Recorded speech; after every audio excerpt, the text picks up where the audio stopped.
Hi, Mystery Recapped here. Today, I am going to explain an American biographical comedy drama film called Green Book. Spoilers ahead, watch out, and take care. The premise of the movie is set in the year 1962. An Italian-American doorman, Tony, works at the Copacabana nightclub in the Bronx. He frequently comes across rude customers on his job, but is not afraid to throw hands when they break the club's code. One day, a wealthy businessman visits their club and emphasizes that his hat must be kept safe since it was a gift from his mother. Tony steals the hat, which makes the businessman go ballistic on the staff. Later, he gives it back, pretending to have recovered it from a thief. Because of the gesture, he not only gets money from the businessman, but also befriends him.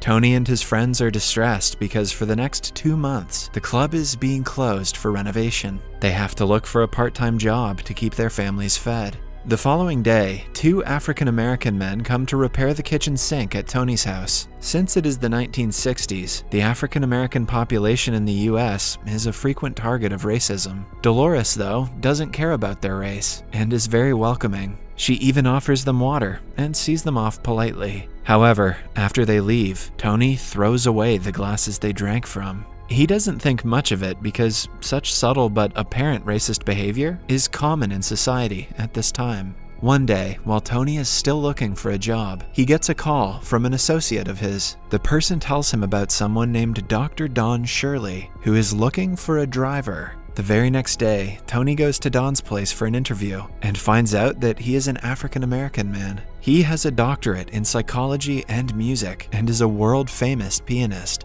Tony has never seen such a luxurious lifestyle in his entire life, and to think that it all belongs to Don is surprising to him. The pianist is planning to go on an 8-week concert tour through the Midwest and Deep South, and needs Don to be his driver for the trip. If everything goes well, they will be able to return home on Christmas Eve. Don explains the job to Tony, who is unwilling to be his butler alongside his driver. Don increases the pay because he knows that he's going to face extreme racism on the trip, and Tony seems like someone who can protect him. But Tony refuses and walks away. Later that day, the pianist calls Tony's home and asks Dolores for permission to take her husband away for 2 months. Tony agrees to accompany him for $125 a week. And remember, in the 60s, you could have bought some pretty sweet NFTs with that money. On the day of their departure, Dolores wishes him farewell and urges him to write letters throughout the trip. The record company rents them a nice car and informs Tony that if he misses a show, he will only get half the money. More importantly, they provide him with something called the Green Book. It is a tourist guide for Black people in America that consists of a list of safe places for them to stay in the segregated southern states. Tony is surprised that something like this book even exists.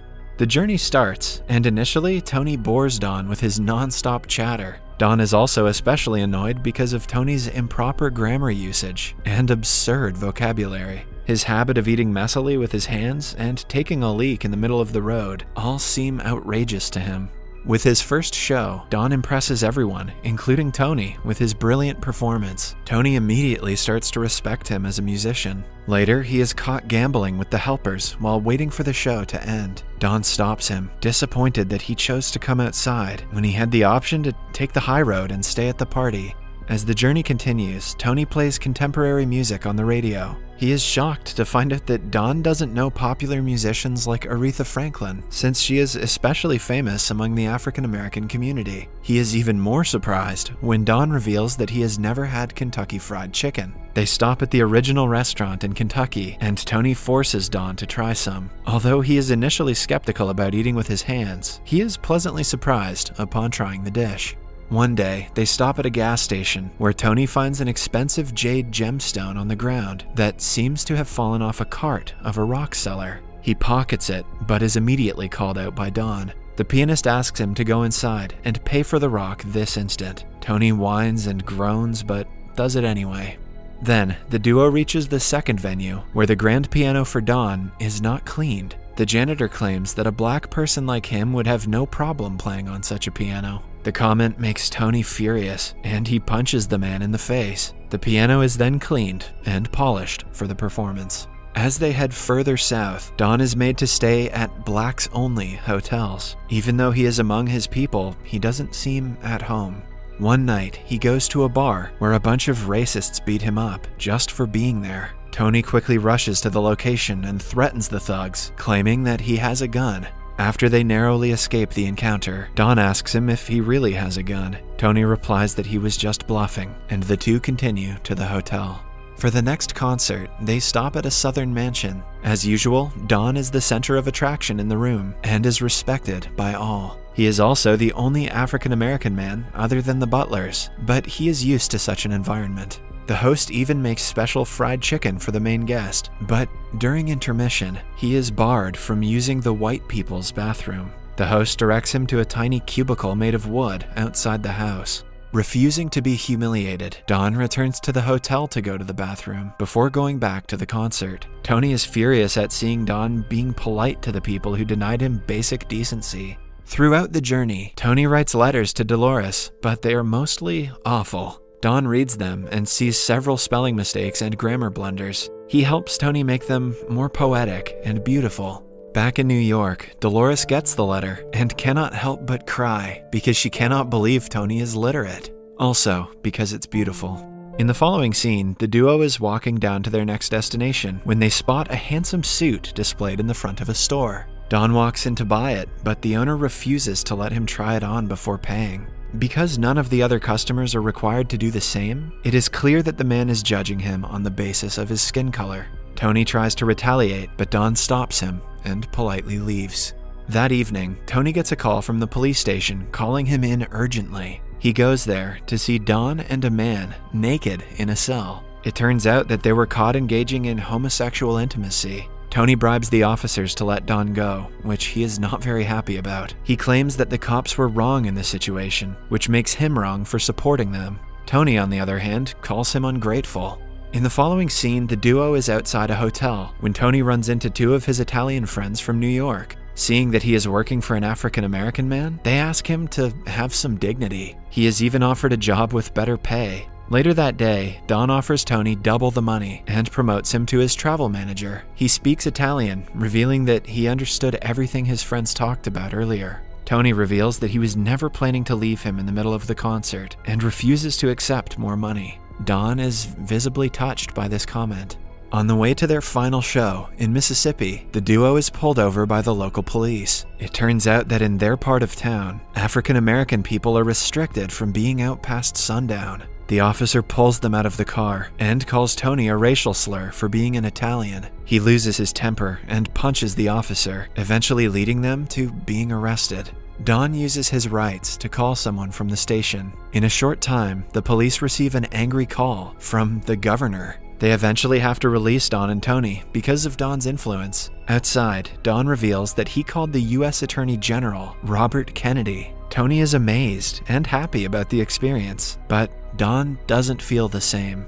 He is furious at Tony, since now they'll be late for the last show. He has been called names his entire life, and is mad that Tony couldn't even handle it once. The conversation turns into an argument when Tony calls Don a delusional rich man who doesn't know anything about the struggles his own people have to face. Don storms out of the car in frustration. His entire life he has been too black for white people, too white for black people, and not man enough for being a homosexual. He expresses his frustration to Don, who understands his problems and silently apologizes.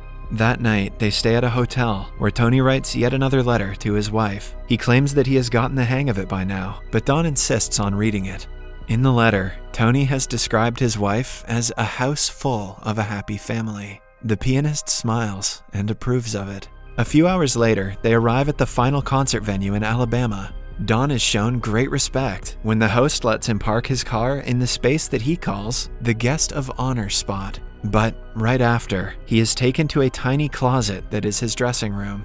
Don doesn't complain and continues changing inside of it. He then tries to join the others in the dining room, but is denied access. The host claims that they have nothing personal against him, but it has been a tradition for the restaurant to only allow black servants to walk inside the dining space. When Don refuses to play unless he is allowed to dine, the host tries bribing Tony to persuade his boss. Tony is about to get handsy with the man, but Don stops him. He gives Tony the right to choose what he should do: eat somewhere else and continue the show, or ditch it altogether. Tony chooses the latter, and they drive off to a bar for black people. Don flashes his wallet filled with money, which a couple of thugs notice. He even plays the piano with the local jazz band and enjoys his time to the fullest. When they're about to leave, Tony spots the thugs from earlier, waiting behind their car to mug them. He uses his gun to fire 2 shots into the air and scare them away. From behind him, a shocked Don swears that he knew Tony had a gun all along. The duo then begins their journey back to New York, hoping to make it by Christmas Eve. They drive through a snowstorm that makes the journey even more difficult.